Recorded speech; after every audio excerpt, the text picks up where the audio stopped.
Okay, rolling. Hello, welcome to The Jungle. I'm your host, Amberly Lobo. Our guest on today's show has had a 30-plus year career working as a television presenter on one of Australia's biggest TV networks. He's covered a lot of ground. I'm talking 9 Olympic Games, the footy, Australian Open, Melbourne Cup, telethon, weekend sunrise, news and radio.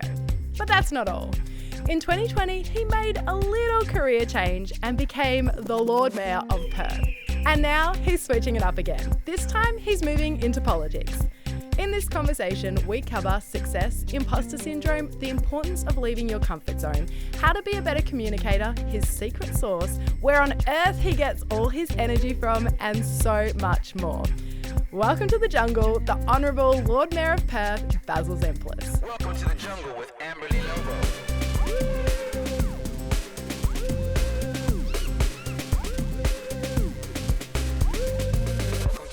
The Honourable Lord Mayor, Basil Zempilas, welcome to the podcast. Thank you. What a great pleasure it is to be in the jungle. I know, it's so good to have you here. Wow. So pumped about this. So we met in 2021.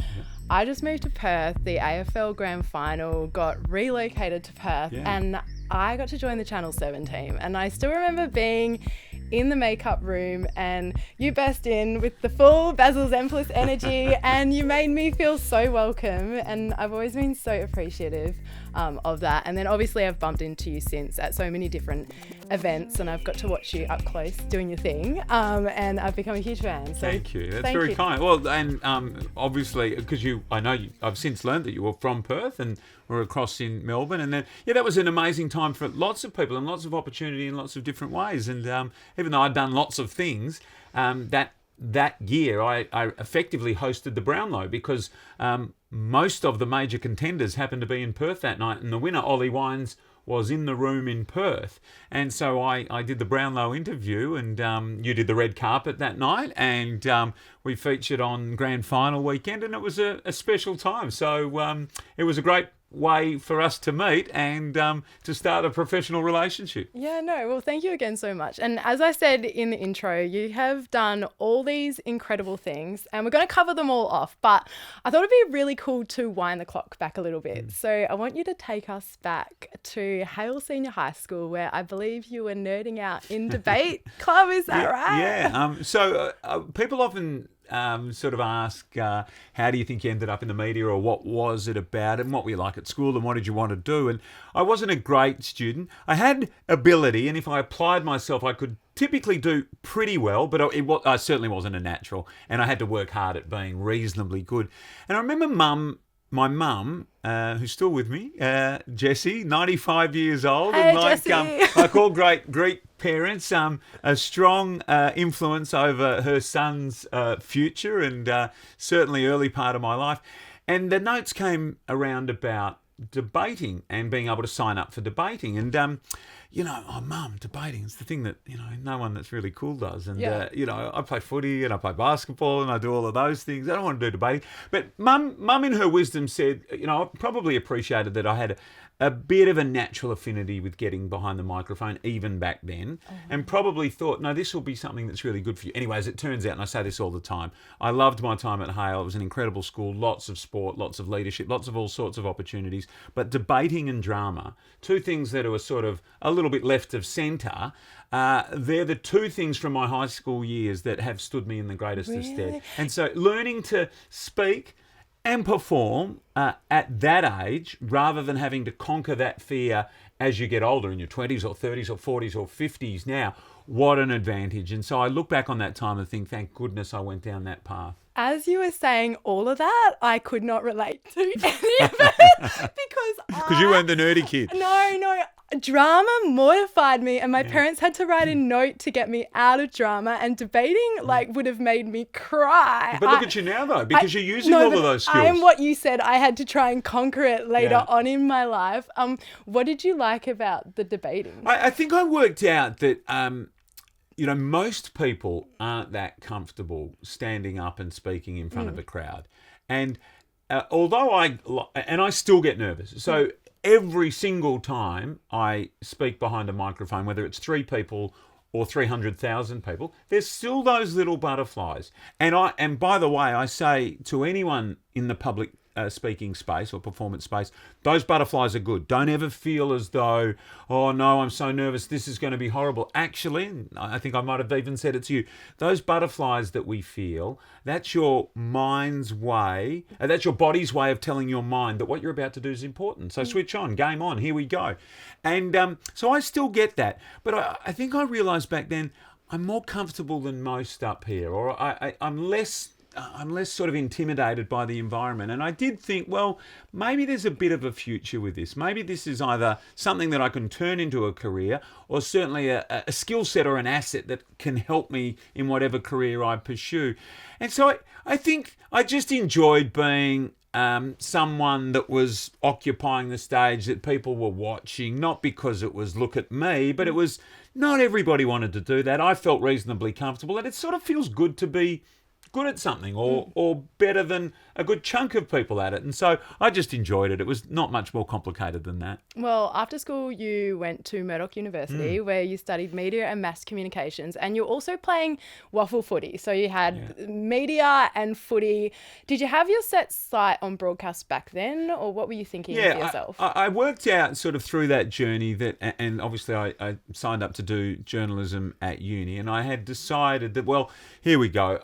All my friends were heading naturally down the commerce path, or law, or some were medicine. Those things weren't for me. But I realised, well, there's an opportunity here in the broadcast or journalism path, certainly.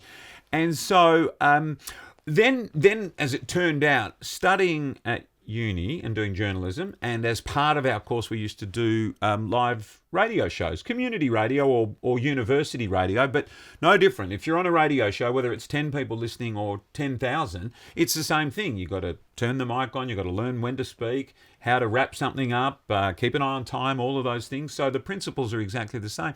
And I was playing footy.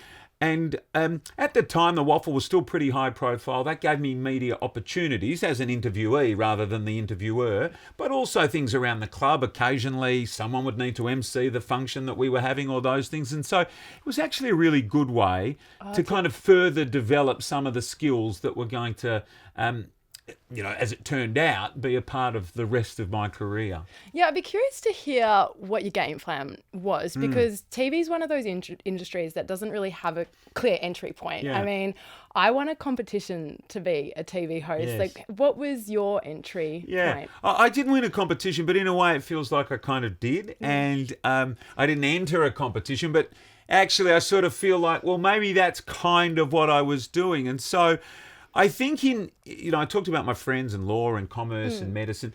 The pathway into those careers can often be pretty routine or pretty easy. standard. You go to Apply uni. for the job on Seek. Yeah, correct. Well, you go to uni, you get industry placement, or you get placement in your Yeah. final year. That turns into a year out of uni job, and then you sort of work your way up the chain. In our case, in the broadcast journalism space, it's not like that. No. So it's really just pushing yourself forward to do as many things as you can do. Now, looking back, it probably looks like, oh, this guy was smart. He knew what he was doing. Look at all those little things he was doing to turn those into a significant opportunity. But really, I was just doing stuff, community radio, writing part-time for the Sunday Times, one day a week, writing athletics at Perry Lake Stadium. I was doing newsletters for the West Perth Football Club, who I was playing for. I was putting their newsletters together. All skills that were useful for where I was going and that I was learning, but not part of any grand plan to try and stand out. But inadvertently, they did help me stand out. And one day I was at Perry Lake Stadium. There was an intra-club athletics meet, Saturday afternoon. There might have been 100 people there in the stands. The stands are gone now. And I had been asked to MC something out on the field, a presentation or something like that. As it turns out, totally unbeknown to me, the managing director of Channel 7 happened to be in the crowd that day. That week or something, he spoke to the news director at Channel 7. Oh, you're looking for someone at the moment. I saw this young guy. I think he plays a bit of footy. His name was familiar. He was emceeing out on the mic. He seemed quite good. He might be worth having a conversation to. And it really just sort of, that was how the door opened. And I remember the news director when he employed me. I was 22, started as a final year cadet at Channel 7 in Perth as a sports reporter, final year cadet sports reporter. And he said to me, all of these things that you're doing, community radio, writing newsletters, emceeing events around the place, taking opportunities to do bits and pieces, that shows me that you're committed, you're keen, you want to make a career of this. So I'm going to give you a chance. I'm going to employ you. And looking back, you go, wow, what a great master plan. It was no master plan. I was just doing stuff, and that's what it led to. Life is a jungle. So what did the cadetship involve? Were you running coffees for everyone, or were you actually on... No, and this is a really interesting thing, right? Yeah. So you start as a final year cadet. It sounds like that. Actually, I was on the news from night one. I was doing stories, not presenting the news, but the reporter whose voice was on the stories, and a piece to camera, or a stand-up as we called it back in the day. Pretty much from day one, I was reporting. And in 1994, my first year, I started in February, the West Coast Eagles had won the flag in 92. In 1994 was also a premiership year. When I look back on my first year, 22, turning 23 later that year, my first year as a reporter for Channel 7, I went to Melbourne with a camera crew, I think 7 or 8 times. Wow. Like, just phenomenal. Yeah. Now, nowadays they don't travel like that. The budgets have tightened, all of those things. And the Eagles were still a phenomenon because it was so new. Well, how things have changed. Yeah, well, that's right. On the field it has. And so what incredible opportunities. And really, commercial TV in particular, you're in and either you can or you can't. You'll get a bit of help. Yeah. People will give you a bit of opportunity and a bit of support, but it's really you can or you can't. And if you can't, typically you'll drift off somewhere else. If you can, you'll get more opportunities and more opportunities. Like, do you remember your first story that you I do. So even though I really was there, I mean, I was a sports reporter, but and most of that was footy or AFL reporting, because that was the sport that was covered so extensively on Channel 7 in Perth. But my first story was on a ballerina who had, or was it the other? Yeah, it was a ballerina who had sort of grown just a little bit too big to be a ballerina, and so had answered an advertisement in the newspaper to become an apprentice jockey. Okay. So I was at Ascot covering this young lady who was a ballerina who had retired from dancing and was trying her hand as an apprentice jockey. So that was my very first story to air in February 1994. Can I just say, 7 with all the exclusive news content, covering the topics that matter. It's an unusual way to start. And you might know about this, and lots of people watching who've done anything with their book. When you listen back to those, not to mention the subject matter being a bit unusual, but when you hear your voice back on those early stories, oh my goodness, you don't really... No, I try not to listen to anything that I've ever done. Well, am I right in saying that in terms of like a newsroom broadcast environment that you're in, like the top of the mountain is to kind of get a spot on the news desk? In a newsroom it is, yes. I mean, and presenting's not for everybody, but most, I would say, maybe 80%, 75% of the people that come into a newsroom as a journo, they've probably got their eye on the desk at some point. They'd like to present the news or the sport or the weather at some point, and it's certainly the most public aspect of it. You can do. You can be a reporter and lots of people know who you are. If you're a presenter, it sort of magnifies it or quadruples it. And not that you're doing it for that reason. And so I'd always had a bit of an eye on it. I thought, this would be the logical next progression.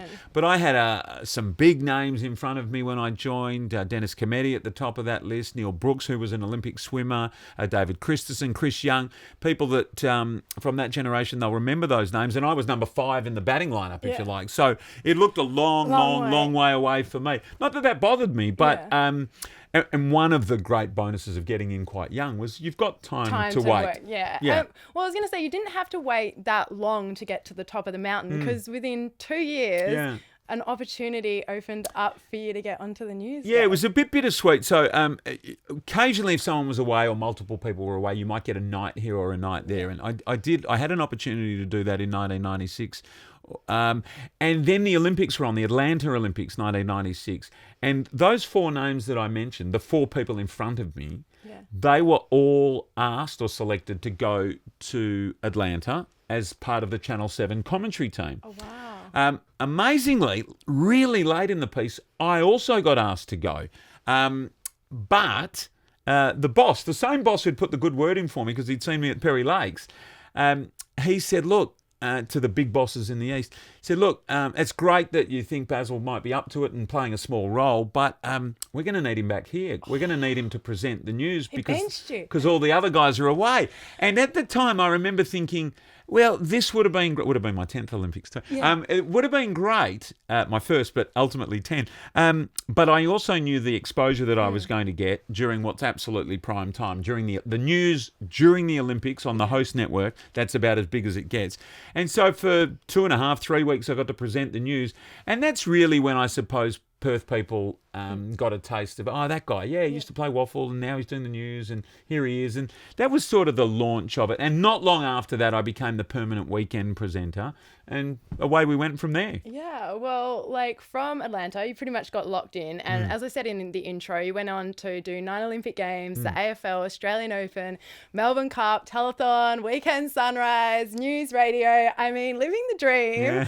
Yeah. Did you ever think when you were in your little lecture theatre at Murdoch that would be a possibility for one guy to go do all those incredible things? The answer is no, but I always had big dreams in my head. Yeah. And still to this day, I'll wander around or in those quiet moments or headphones in going for a walk. And I am, in that way, a bit of a little kid. Yeah. But I think it's really important, and I say this to lots of people, dream big. Yeah. Have those big dreams. And don't be scared of them or don't be embarrassed about them. And by all means, you don't even have to share them. But there's nothing wrong with picturing yourself doing this or that. You might get there, you might not. But, we're not that long on this earth, are we? Yeah. And now that I'm I'm past halfway. I'm 53 now. Yeah, pops.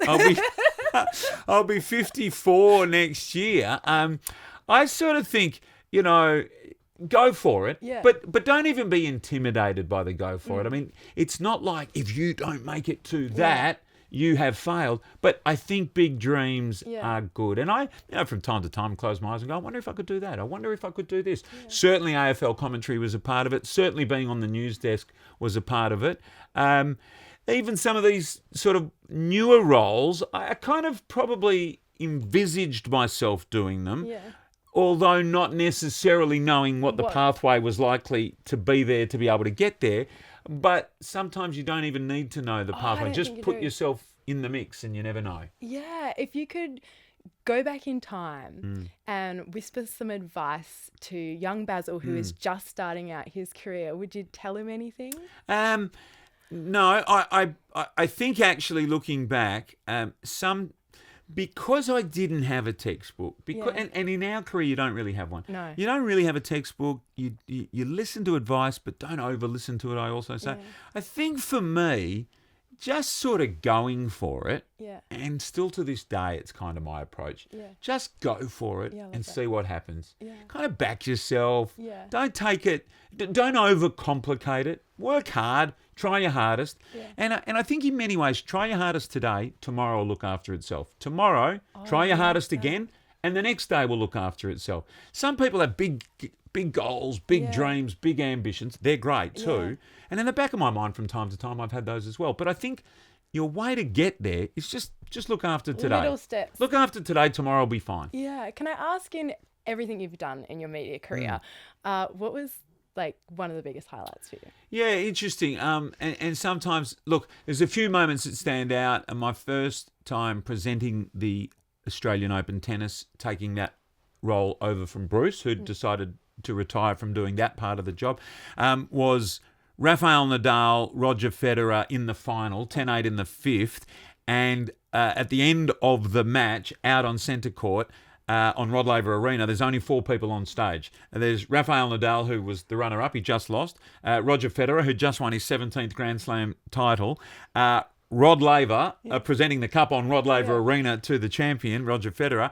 and me. Oh, that's right. Like, one of these people doesn't belong. And I remember thinking, wow, this is pretty special. You know, me as MC for that. That was big. Some of the swimming finals are massive moments. In particular for me, 2020, which was 2021, Ariane Titmus beating Katie Ledecky. To become a legend, you've got to beat a legend. That was my line on the finish, and that was a big moment because the Australian beat the best female swimmer of all time for the first time, and that was pretty special.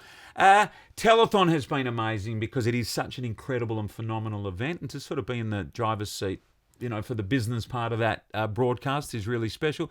And Stephen Bradbury winning Australia's first Olympic gold medal at the Winter Olympics in such unusual circumstances, and the boy from Perth being the person behind the microphone to call that is really special. And of all of the stories I tell from my broadcast career, that's the one actually that I tell the most, because for me, there's been lots of lessons from what Stephen Bradbury did.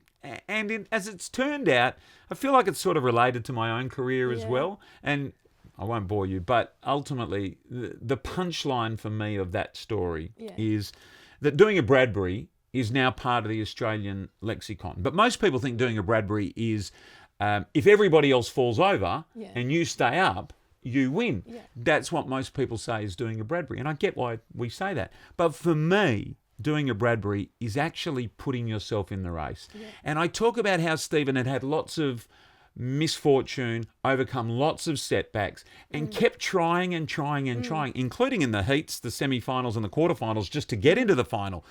And by putting himself in the race, you just never know what might happen. And I often say that in life, in business, in politics, in sport, a lot of people are afraid to put themselves in the race because, oh, what if it doesn't turn out? Yeah. What if it doesn't work out so well? What if I'm not the best? Don't worry about that stuff. Just put yourself in the race because you never know what might happen. And in a way, I guess that's what I've tried to do in my career. Just put yourself in the race and you never know. You never know where it'll go. How much of success do you think is just staying in the game longer than anyone else? Lots. So much. And you will know this. And certainly lots of people in the broadcast world. You know, I often say, I'm not the best, I'm not the funniest, I'm not the best looking, I'm not the smoothest. But I tell you what I'm good at. I'll turn up in the broadcast career, I'll turn up again the next day, I'll work hard, I'll be prepared, I'll be ready to go. If conditions get a bit tricky, doesn't matter, I'll be there again. Yeah. And isn't it brilliant that those things are so easy to control. We, you know, the good luck or the good looks or the good humour or the great voice, we got no control over. You get what you get there. Yeah. But these other things, we're in control of. And how magnificent, I say to young students coming through, you're in control of the things that actually matter, things that can shape your career.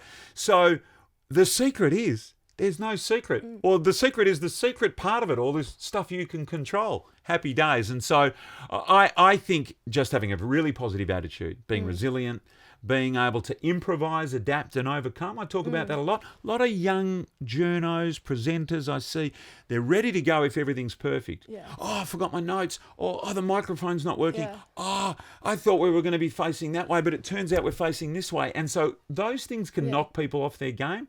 Just be ready to go whatever the circumstances. And more often than not, you'll be the one that they ask to come back next time. Life is a jungle.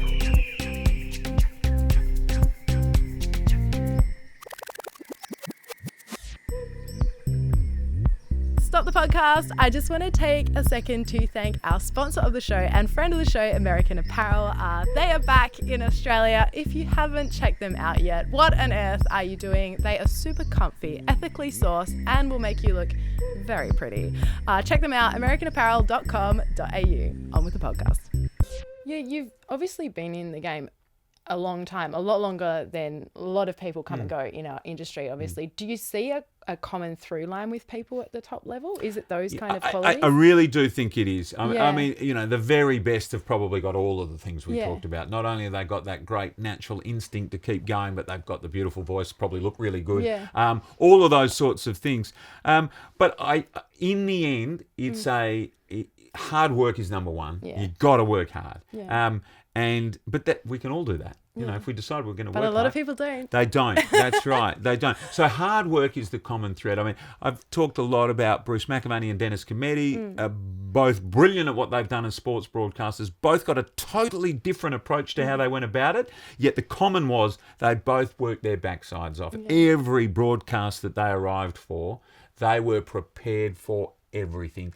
And then the brilliance of both of them, then even when the thing that you could never, ever, ever in a million years be prepared for, they mastered that moment. They had an incredible natural ability and flair, both different to each other, to be able to master that moment. And that's what made them so special and the best of our times. But for everybody that's had a reasonable career, they've worked hard, they've been persistent, they've been resilient, they've turned up again, and they've handled the knockbacks well. Because newsflash, we've all had them a million times, and it's when you go, okay, knockback, I'm going to go again, I'm going to try again. You're never beaten until you quit.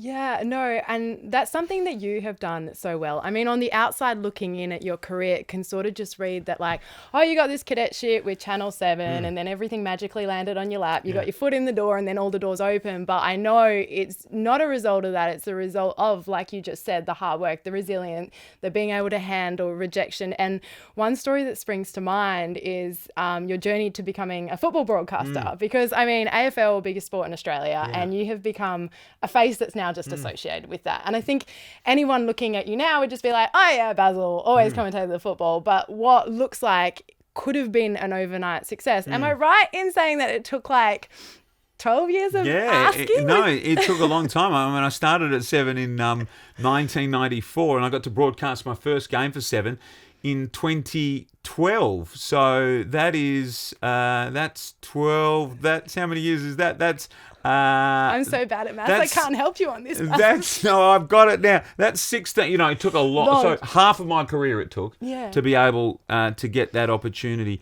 And there were a couple of times when I thought it had passed me by, that it wasn't going to happen. But again, a bit like Stephen. So, you know, the pathway to become an AFL caller on TV is to be calling on radio. That's really it. There's no other way to do it. You've got to be calling somewhere to be able to get the next call up, which typically is TV. And so I was calling lots on radio, sending my tapes into the bosses. Was that what you would do? That's what you got to do. Tapes? Yeah, that's what you do. Get Dennis to listen to it, give you some criticism. Hey, this was good. Maybe you could do a bit more of that. And that can be, you know, it's a bit confronting when you're getting someone who's so good at something to sort of give you a little bit of feedback on what you've given. And so. You know, trying. Thought I was really close, and then a broadcast rights deal. Channel 9 had the rights. Then they went back to 7. I thought I'm a chance here to get it. Didn't get an opportunity. And all the while, you're like writing notes at this time to your boss. Is that right? Like I would send emails. Hey, if ever there's an opportunity, or I'm calling at the moment on 6PR in Perth, or I'm calling on SEN. I'm calling Perth games for SEN. If you need someone or an opportunity, but you know, always getting nice replies and positive comments back. But the opportunity just didn't come. And the reality is, 2012, I finally got the opportunity. In 2011, at the start of that football season, I actually, for the first time in my life, thought I might not call the footy this year. Like, do I really need to go to Subi Oval every Saturday or Sunday when I could be doing something else? I think this is... And I remember thinking, oh my goodness, what if the opportunity does change next year? There's an extra broadcast spot for 7 or a different game that they're doing and they need someone, and I hadn't called this year to be ready to go. And I sort of pushed myself over the line to do it, and sure enough, the broadcast arrangement changed. 7 got an extra game. And I got the opportunity in 2012 with Hamish McLaughlin. We made our sort of TV commentary debuts together. And that was the start of that journey. And again, you know, great lesson from Stephen.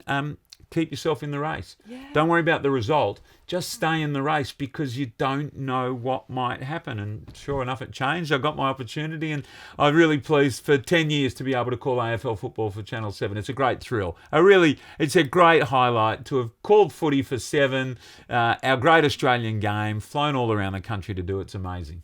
Yeah, well, like with the rejection piece in that time in the 16 years, did that get easier? Did you have a way that you framed it? Was it just, did it get to a point where you're like, whatever, like, and just would ask? Like, did it at all ever bother you? There was one or two times when I thought, oh, maybe this is not for me. Yeah. Maybe I'm going to have to, look at Yeah. something else or give up on that dream. But I am a pretty resilient character by nature, and like everyone, you get a bit disappointed when something Yeah. doesn't bounce your way. But I also bounce back pretty quickly. quick. I'm naturally that way. It's 18 years, by the way. I just added it up in 18. my head finally. While you were talking, I thought I better go back and do a mental note. Somebody's going to come back and haunt my math. You didn't even have a go. At least I had a go. I thought it was like 12. I was talking, answering the question, and trying to do the math. We're bad at maths, by the way. Okay, so this won't surprise you. We're both bad. Anyway, 18 years. 18 years is such a long time. It is, isn't it? Like 18 years waiting for that sort of opportunity. But you've got to keep yourself in the game. going. Is that the advice you would give people? Yeah. Because a lot of people, whatever you- field they're in, would struggle with this. You're really never Yeah. beaten until you quit. And I mean, it sounds like a bit of a cliche, but it's true. You haven't lost until you say, I'm not in out. that Yeah. anymore. Then Yeah. you've lost. Yeah, yeah. Because you can't win if you're not in it. Yeah. But if you stay in it, well, it might bounce your way. An opportunity might come.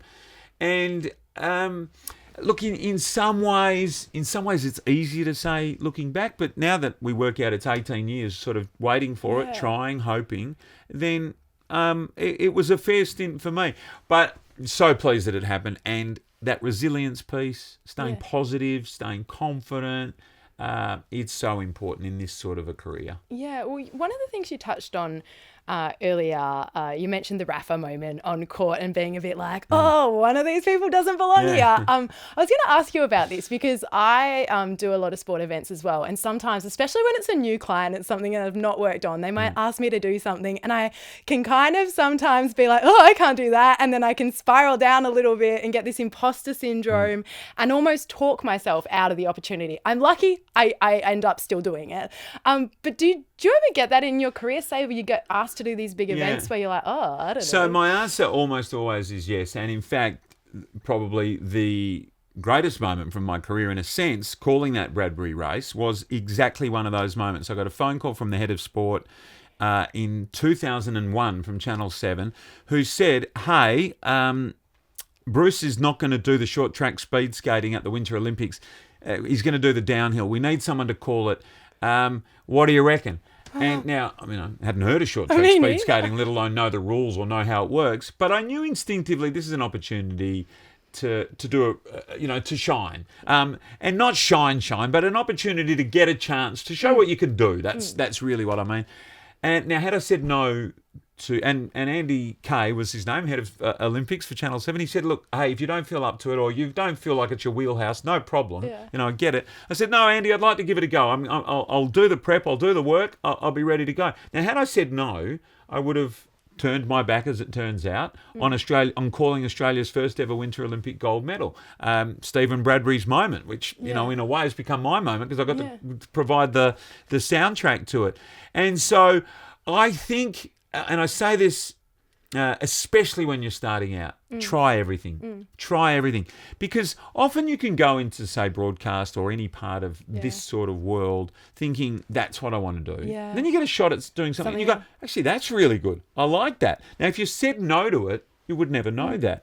And I think staying alive and sort of open-minded to the broad range of possibilities is a really smart thing to do.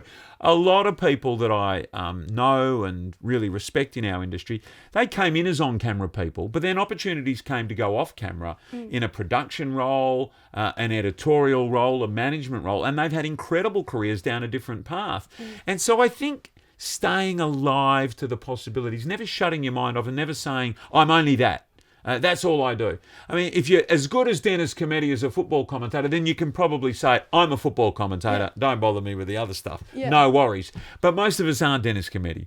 Or most of us aren't that good at what we do. And so being broad, keeping your mind open to possibilities, I suppose a little bit like I did with running for Lord Mayor when I'm a broadcaster, you just don't know where it might take you. Yeah, I do want to obviously touch on the Lord Mayor. Just before we get there, though, one more thing to sort of round out the media part of your journey. Sport is something that is super unpredictable. Like, of all things to do on TV, you don't know how a game's going to go. Yeah. You don't know what's going to happen. So you're in this, like, unpredictable environment having to call something. Like, how do you keep your mind clear and keep calm when you can't really plan for anything in that? No, it's interesting. And Bruce, I reckon, was the one, I either heard him say it or read him in one of those little columns say it. And he was asked that question by a journo leading into a grand final. Do you get nervous or blah, blah, blah. And he said, I just try and enjoy the game. I just go there, and once the game starts, I try and enjoy the game and let the commentary and that take care of itself. And in a way, I think that is the best approach. You just enjoy the moment. Probably the most pressure I've felt under in my career, the biggest moments have been the really big swimming finals. Yeah. Big footy games are pressure, but they go for 3 hours, and there's a bit of a crescendo at the end, and by the time you get to the end, you've sort of had the first 3 quarters to wheel your way into the game, in a sense. The big swimming finals or big Olympic moments, especially the swimming, because Australia... Because it's only a few seconds. It can be really quick. And you know from the build-up, the lead-up, you're reading all the websites, you're seeing the newspapers, you're hearing stuff on the radio on your way to the event or what have you. You know that everybody's focusing in on that moment. And, if you stuff the moment up, that's it. It's gone. You don't get another crack at it. And so they're probably the moments that I've felt under the most pressure.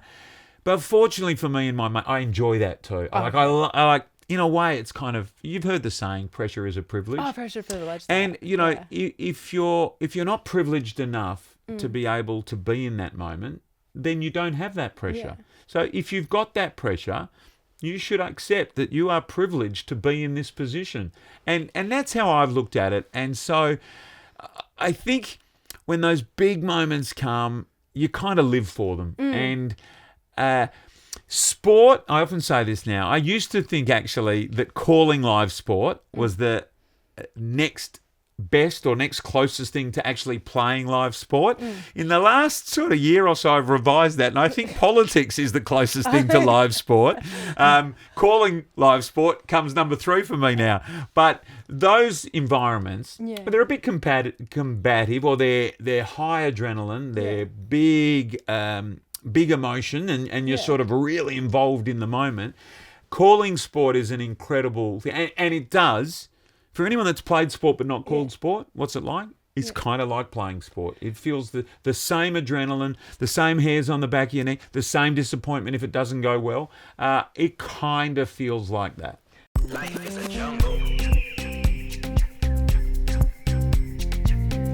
Do you have any tips, say, for just before you're about to go into one of these high pressure moments, or call a swimming thing? Do you do any deep breathing or Not say a really. mantra? No. And my advice probably is for anyone who might be in some of these big moments for the first time or early times, keep it simple. Yeah. Keep it simple. Where I probably see people go wrong, and because again we've grown up with the greatest almost of all time around us, people like McAvaney, Cometti, etc. We think we've got to do it that way, otherwise it won't be good enough. Bruce uses so many stats and facts, and he's got them there, and he's got incredible recall, like you have actually, I've noticed. But young people or people in it for the first time might try and overcomplicate the broadcast, might try and bring too much. That's when it can get a bit, when you might get yourself a little bit tricked up. So keep it simple. Keep the moment for what it is. Don't overdo it. And the biggest moments, and here's the other beauty of Olympic sport or AFL finals or those things. Those moments actually need the least amount of work from the commentator, because the moments are so big, they could just about stand on their own. But here's the thing. All of those great moments, all of them are better with great commentary or great hosting of the broadcast that matches and gets it right. They're always that little bit better if the commentator or broadcaster does his or her job like they should. And typically that means not overdoing it. Not too much talk, not too much voiceover. Let the pictures take care of it or the moment take care of it, but just add a bit to help elevate it even more. No, well, you absolutely mastered that in your career, and it was a privilege to watch and listen to you. But as you mentioned, you did make a little tiny career pivot, baby step, baby change. And in 2020, you decided to run for Lord Mayor. How did that? And obviously you got it. Yeah, thank you. Yes. So I'd always been interested in politics. I'd always followed politics. I know that people saw me as a sports reporter and probably thought, hey, sports his thing. And it was my thing. I loved it and played it. But I'd always been very interested in politics and grown up with a family that was very much involved in community politics and grassroots level politics. And so it was a space I was comfortable with and was interested in, but could never really see how would I sort of go from broadcaster to becoming an elected official. And then COVID struck in the start of, or end of 2019, start of 2020. And I could see that my work, at that stage I was doing weekend sunrise and flying east every weekend.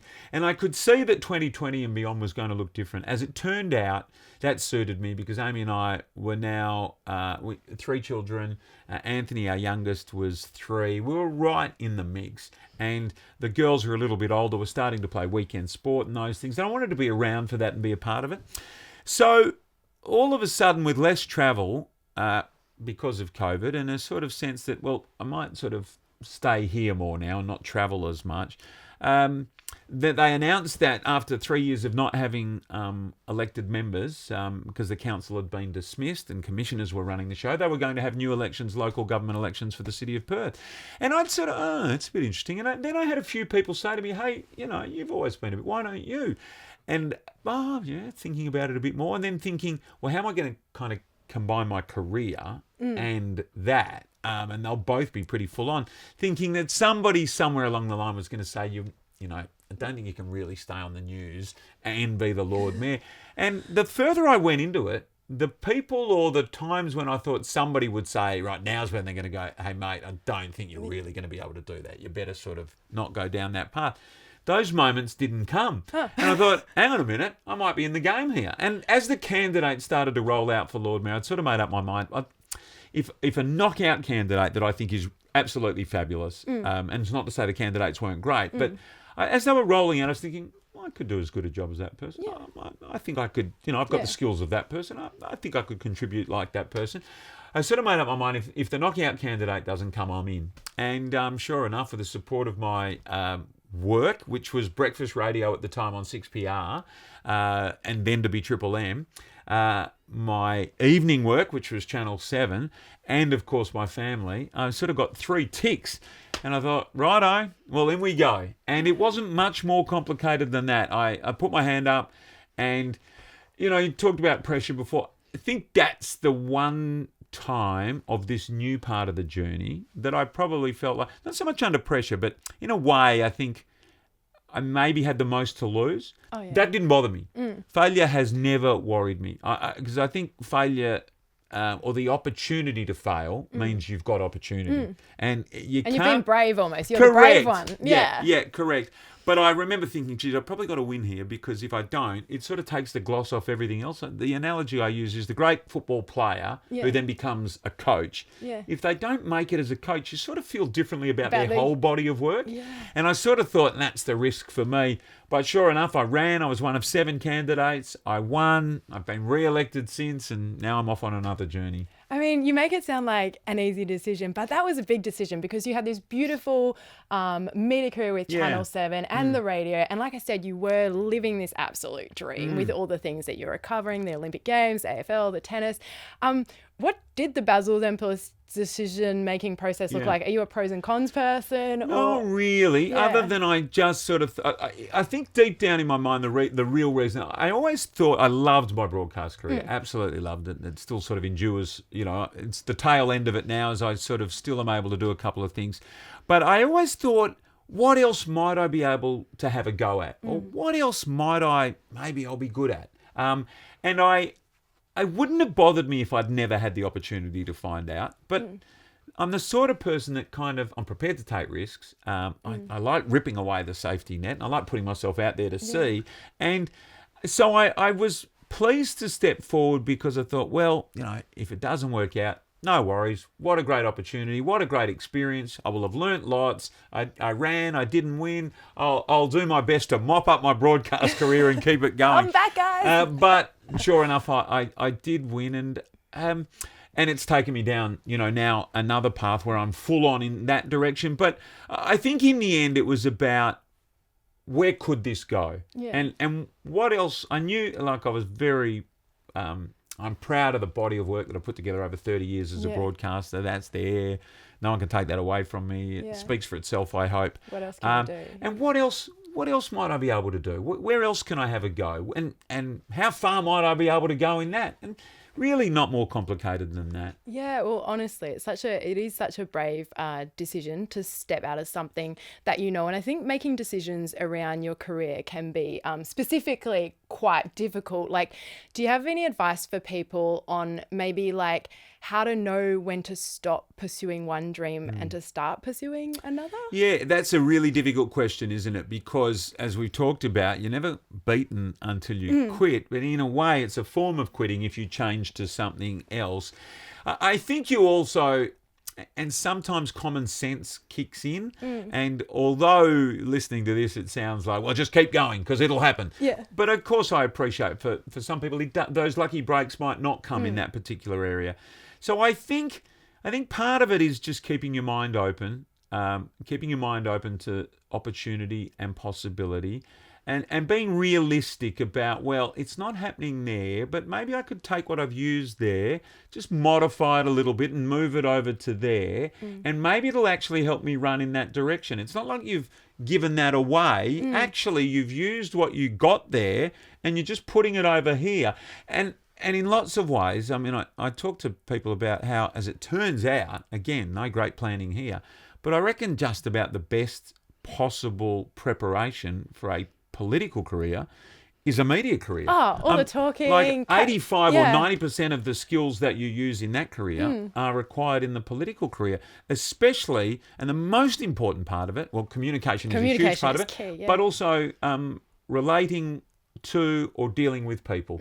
If you're a people person, you're halfway home in politics, I reckon. And that's what a broadcast career is. It is all about relating to people, talking to people, communicating to people. As it turns out, so is politics. So in a way, maybe the first part of the journey was actually meant to help the second part. That's right. And, there's probably things in my broadcast career that I didn't get to do. And now I probably won't get to do them. But Weekend Sunrise is an interesting one. That came along quite late. And I had for just about ever thought, I used to look at Sunrise and go, oh, that show's for me. I could do that show. That's the sort of stuff I love. You get to ad-lib, you get to do news, you do a bit of sport. Sometimes it's serious. Other times you crack a few jokes and have a bit of fun. That's me.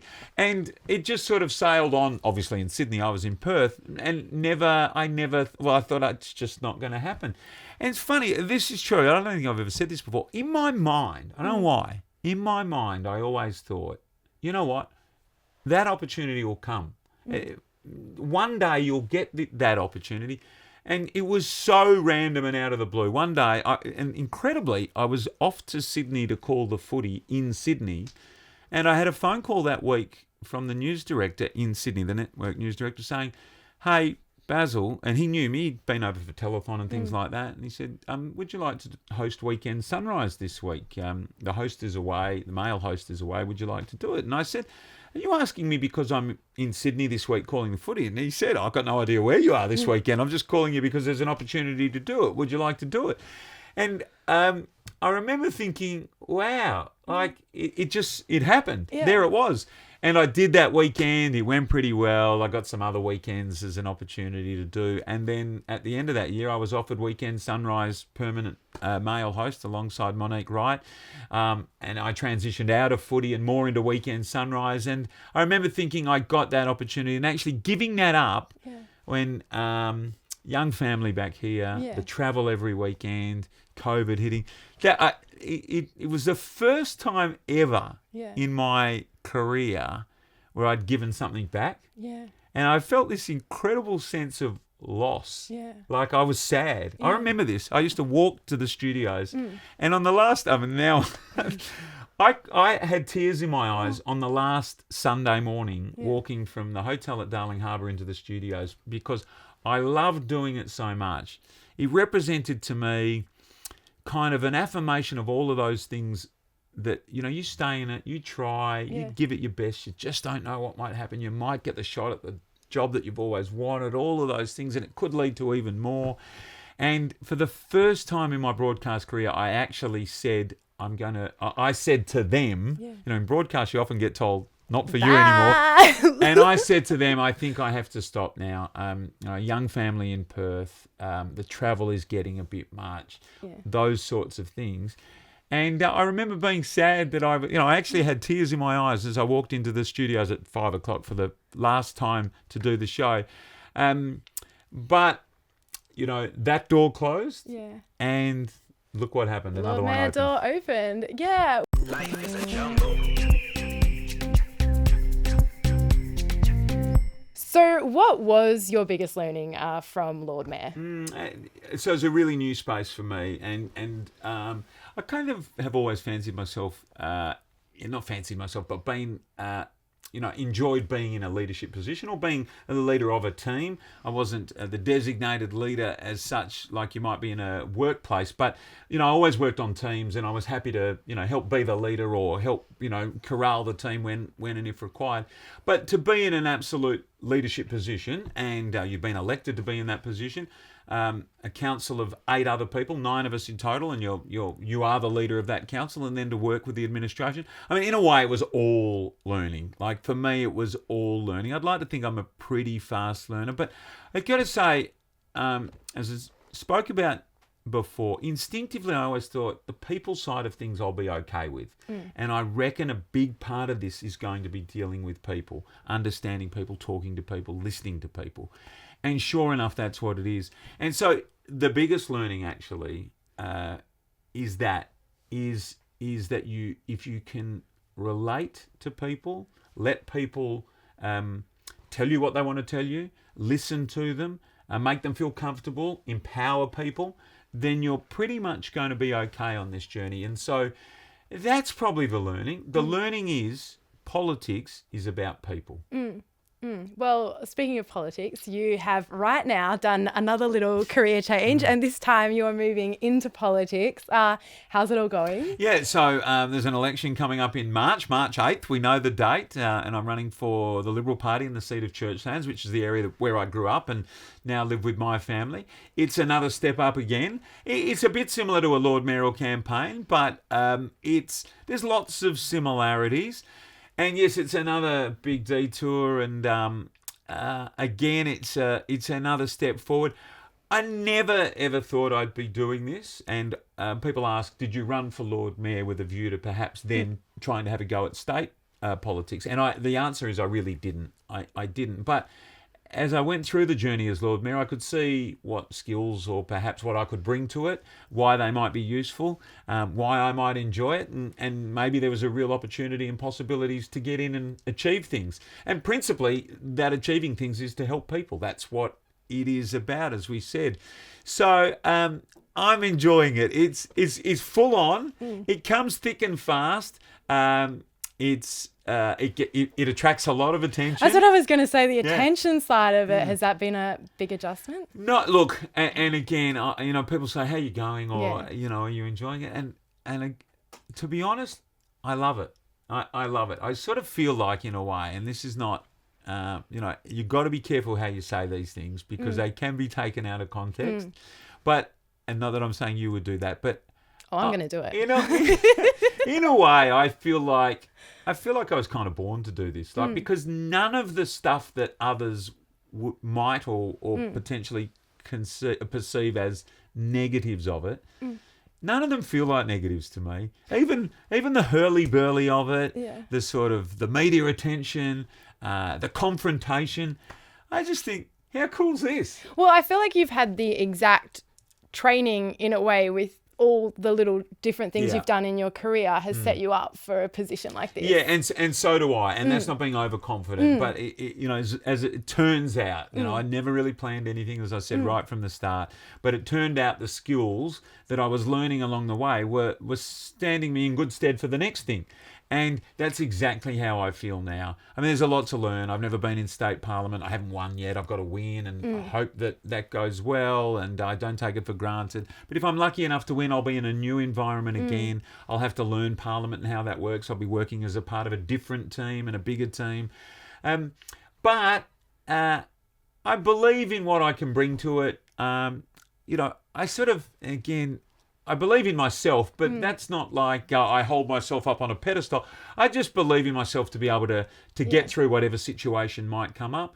And again, like the big finals, I don't overcomplicate it. Like, here I am, I'm stepping forward, I'm running, I'm going to give it my best. If my best is good enough, fabulous. And if it's not, hey, that's okay too. I don't fear failure. I just am really pleased and proud to be able to put myself in the position where, hey, this might open up another door, and who knows where that one will take you. I'm curious, like, say you set, once you've locked on, say, something like, I'm fully going to go into Lord Mayor, I'm fully going to go into politics.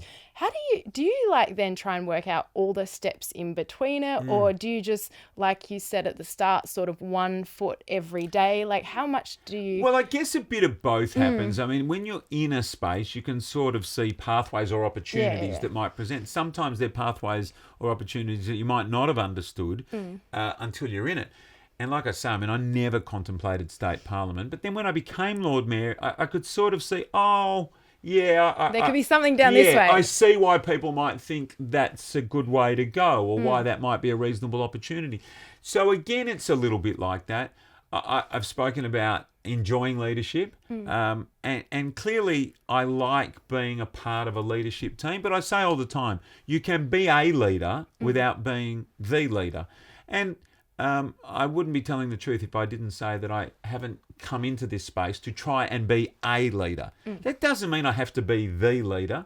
And I'm ambitious to try and use all of the things that I've got to make my party, my electorate, my state as good as it can be. And I do feel like I've got a pretty broad skill set now, built up over a long time. I think I've got something to offer. I think I can help the team. I think I can help the state. And again, it's not much more complicated than that. I don't overcomplicate it. Yeah, well, I just want to say how much admiration I have for that, because I've always admired the kind of people that are able to be at the top of what they do, but across multiple different disciplines. And you make it look so easy, but it's not. Like, easy would have been staying in your broadcast career, but you keep throwing yourselves into these different positions. And I guess, like, I'm curious, like, what is that for you? Like, why bother? Like, you have this incredible career at Channel 7. You could pretty much stay there, but you seem to, like, be addicted to throwing yourself, like, into the deep end, out of your comfort zone. Yeah, it sort of looks that way now, doesn't it? And sort of taking a step back and looking at it, I'd never used or heard the word addiction used to it, but maybe it is a bit of that. And I think if it's an addiction to anything, it's an addiction to the possibility. Growth and It's an possibility, addiction to the possibility, like, oh, wow, what could happen? What might I be able to do? And I think probably the conversation in my head is, or the little spark that goes off is, oh, could you? Or might you be good enough? Or what could happen? And I suppose you never find out unless you go. And thank you for saying that. I do appreciate that. I don't do it for any of those things, but it's a lovely thing for you to say.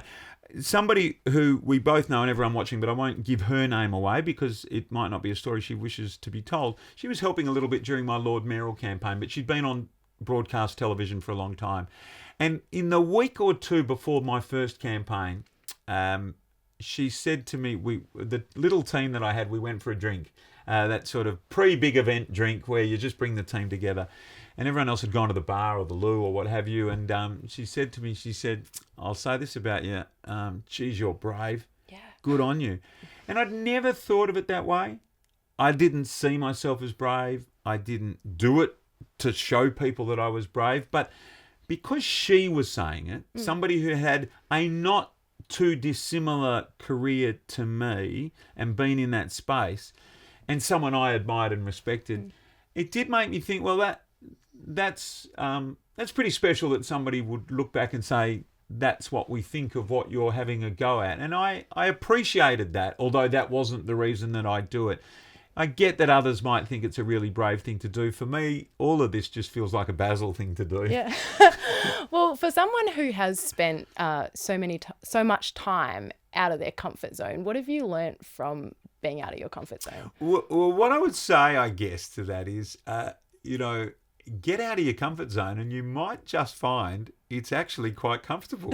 But I love that. What we know is most people won't take the chance or take the risk or put themselves in that position. And it all comes back to the Bradbury tale, which is put yourself in there and you just never know. And with every comfort zone that I've walked out of, I guess I've been lucky enough to find that, you know what? All the stuff I learnt back there, that's quite helpful here. And I sort of feel like, all the stuff I've learnt here, that's going to be pretty helpful there. And it's a pretty basic philosophy, I know. A lot of it probably comes from within. I had an upbringing from mum and dad, and especially mum, where mum always tried to instill me with confidence, not overconfidence. And I know perhaps people will think at times I've been guilty of that. But mum had a very grounded upbringing, but an upbringing where I felt safe and secure. And also I was instilled with confidence. Like, go and have a crack. Go and try. It was mum that said, go and try debating. You never know. You might be all right at it. And sure enough, I was. Well, you're going to need that. And sometimes you need that little push or you need that little spark. Yeah, that's right, I will. So I think I was lucky to have some of those things in me or had been brought up with them.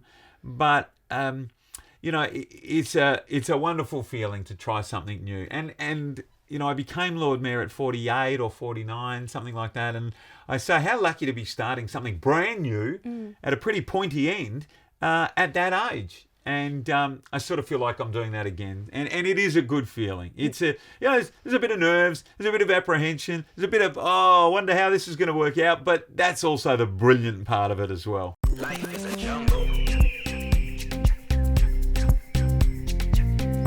Yeah, well, it is going to be very exciting to watch. I thought it'd be kind of fun to round out the show with a bit of practical advice from the Lord Mayor. Okay. So I want to go into a few different areas. Maybe firstly, communication. Say someone's got to do a speech at their work or a function or uni or wherever they are. Do you have like a communication tip you could give people as well? So keep the message simple. Don't overdo it. Never, ever be afraid to refer to some notes. If you have to write the whole speech out, that's not preferable. But if you have to, do that. That's fine. But the best way to do it, a few dot points, be happy enough to refer down to them. Never, ever feel as though looking down at some notes and then looking up is going to lose people. It's not. It's what people do in real life all the time. And it's perfectly acceptable in making a speech. You don't have to be a comedian. You don't have to be funny. If you've got something funny to say, try it by all means. But the most important thing I'd say, do it. And I bet you in an office of 50 people, if the boss walked in tomorrow and said, I need one of you to make a speech at tomorrow's end of season presentation, 47 would probably go like that, right? One or two people might go, I'll do it. And that person that steps forward to do it might just find they've done something that they absolutely loved. And I say to young footballers or other sports people when they're working on their media technique, a bit like your footy. If you're not good on your left hand, you go out there and handball left hand 1,000 times after training. Public speaking or presenting is just the same. And you'll never get better if you don't give it another go and another go and another go. And still to this day, I learn things every single time I make a speech or hear other people speak. There's always something you can be doing better, always something you'll hear someone else do that you go, hey, that's a good style or technique. Keep your eyes open. You can always learn. But the most important thing, give it a go. Yeah. Give it a go. Don't give in to that fear of, I don't want to get up and speak. Oh, they're all going to look at me. Try it. You might be great. Actually, I admit that I learned something off you when I saw you speaking once. It was at the Key to the City event, and I saw your script, and on the side you had exactly that. You had just written big dot point words in capital letters, and I was like, oh, that's really cool. And so I just dot point now when I do stuff, just from looking at what you've done. It's a funny thing with speeches too, because I think sometimes if you've got a speech, you actually can get more tripped up because you're almost trying to memorise what the speech words is. are. Whereas you would be, and I often say this to people, if you had to go and tell the story of what it is your speech is going to be to your mum and dad or to your kids at the kitchen table tonight, you'd have no worry saying, today we're honouring Sam Kerr because she's had a marvellous career. She's played for Australia. She started here in Perth. She's a great role model to so many people. She's represented Australia at the Olympics. She plays for Chelsea. She's such a superstar. We love her. Let's bring her up. And that's so easy to do. If you try to memorise every word, that's when you trip stuff yourself up. But if you just write down, okay, welcome crowd, acknowledge Sam, bit of where she's come from and why we're here, then you can do that. I can do that. And so I think that's why the dot points are a real key. I talk about the 5 dot point technique for live crosses for young journos. I reckon just have 5 dot points down about the 5 things that you want to speak to. Typically, you'll remember the one key word will tell you that point. And then when you run out of that point, sometimes that's when your mind goes, oh my goodness, what am I supposed to say next? That's when the panic sets in. If you have the one word of that next point written down, that panic disappears because your mind knows, I can just look down and see what the next word is. That will remind me what the next point I'm supposed to talk about is. That one word will be enough of a trigger for me. I know what that point is.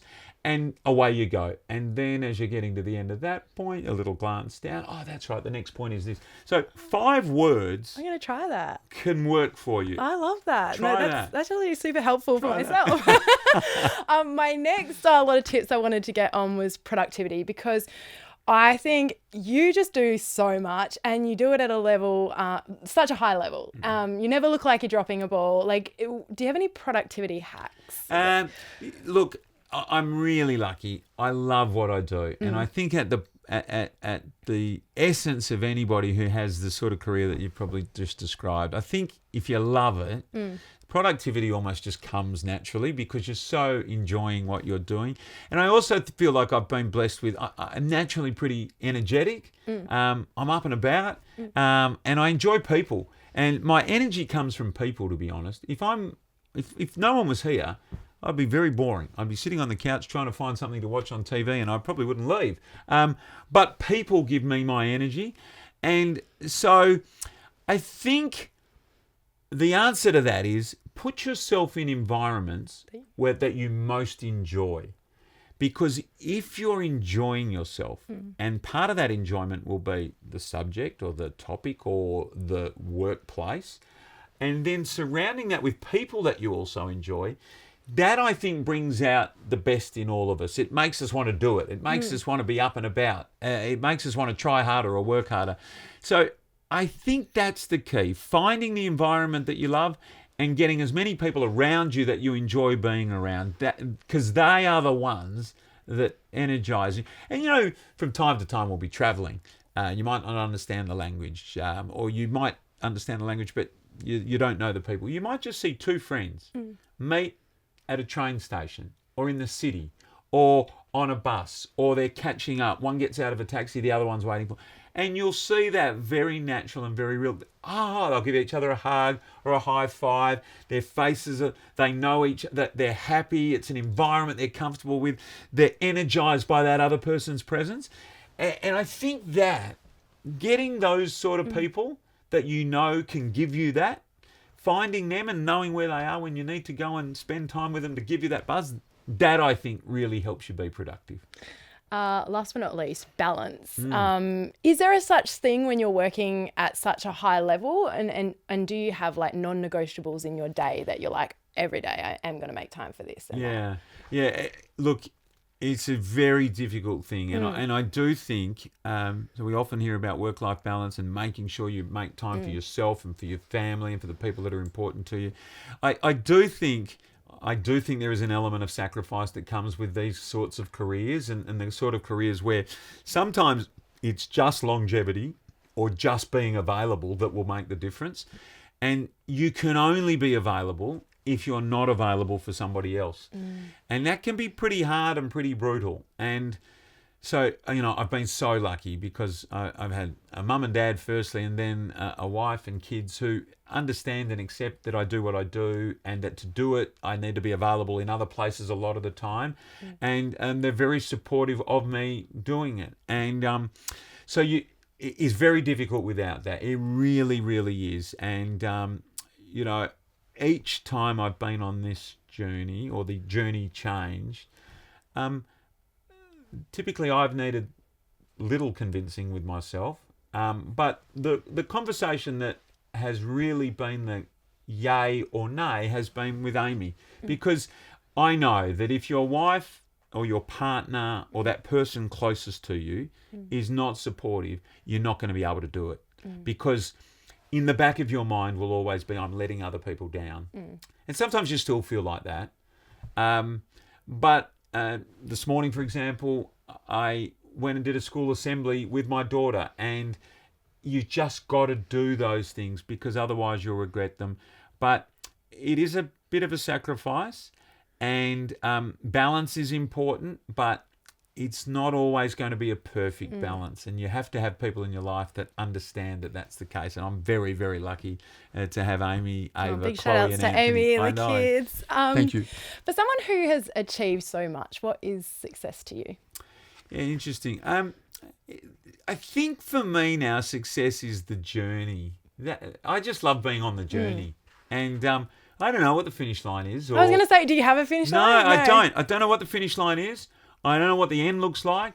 I don't even know what the ultimate... But it's really interesting. So now that my broadcast career is just about in a box, I look back at it and go, it's the whole way along that I love about it. It wasn't really... You asked about the big moments. They're great, but... They last for like 2 seconds. Yeah, that's right. So it's the whole thing. And...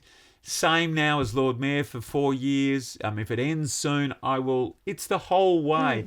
So I think it's the journey, and it's the getting in that race and seeing where that race might go. That's the bit for me. Just being in it, being in the game, being a participant, not being an onlooker, being someone out there on the field, having a go. And... it's pretty special to be a participant. And it's so inspirational. Thank you. To watch, and I think you do it so well. You live this big life, and super excited to see where you do go, where that finish line is for you, because who knows? I might be back on the podcast permanently. Yeah, maybe. Where can people find or follow you? Obviously, visit Perth, everyone. Visit Perth, the most beautiful city. Come into the city of Perth. Yes, well, I'm available on all forms of social media with the name Basil and Zempilas. Not hard to find. Beware of the fake Basil Zempilas accounts, and some of the ones that have, I hate Basil Zempilas in front of them. They're not the real ones. They're my accounts. No, so ignore them. That's right. Ignore those ones. You know what? I don't reckon I'm that hard to find. And funny, on bus backs at the moment, as we gear up for a state election campaign, we're in the middle of it, my team said, what shall we put as your contact details? The contact detail on all of my material is my personal mobile phone number. Ooh. It always has been. Oh, watch out, world. So just Google me. My web details will come up, and on there is my phone number. And I've always believed in being available and accessible. You get the odd crazy one. Yeah. But hey, if you the crazy one being me, I'm like, Basil, come on my show. If you shut yourself off to that, then you miss the great calls as well, and the great ability or opportunity to interact with people. So I'm easy to find. 0418 928 472. Honestly, it has been so inspirational. I'm going to listen to this one back. Just lastly, do you have any parting wisdom for our listeners on how to navigate the jungle of life? Yeah, Emily. Well, I just want to say also thank you. Thanks for your interest. And, one of the reasons that you feel good about your career and a big body of work is that people are interested in it. And I genuinely appreciate your interest, and you've done a wonderful job, and you're so well researched. So thank you. Thank you. And I don't know if my wife will want to hear this back, but my kids will hear it back. and they will be made to listen to it and watch it at some point. Give it a go. give it a go. You never know what you might be capable of. Just try it. And there might be 5 things in your life. There might be 3. There might be 1 that you've always wanted to do, but just never had the guts or the time or the opportunity to do it. Just give that one thing a try, and it might be the best moment of your life. And who knows what it might open up. But you'll never know unless you give it a go. Lord Mayor, thank you so much. Thanks, Amberly. Thank you so much for listening. I hope you enjoyed the show. You can find out more at amberlylobo.com or follow me on socials. Between now and then, have so much fun. And remember, life is a jungle. Be kind to animals.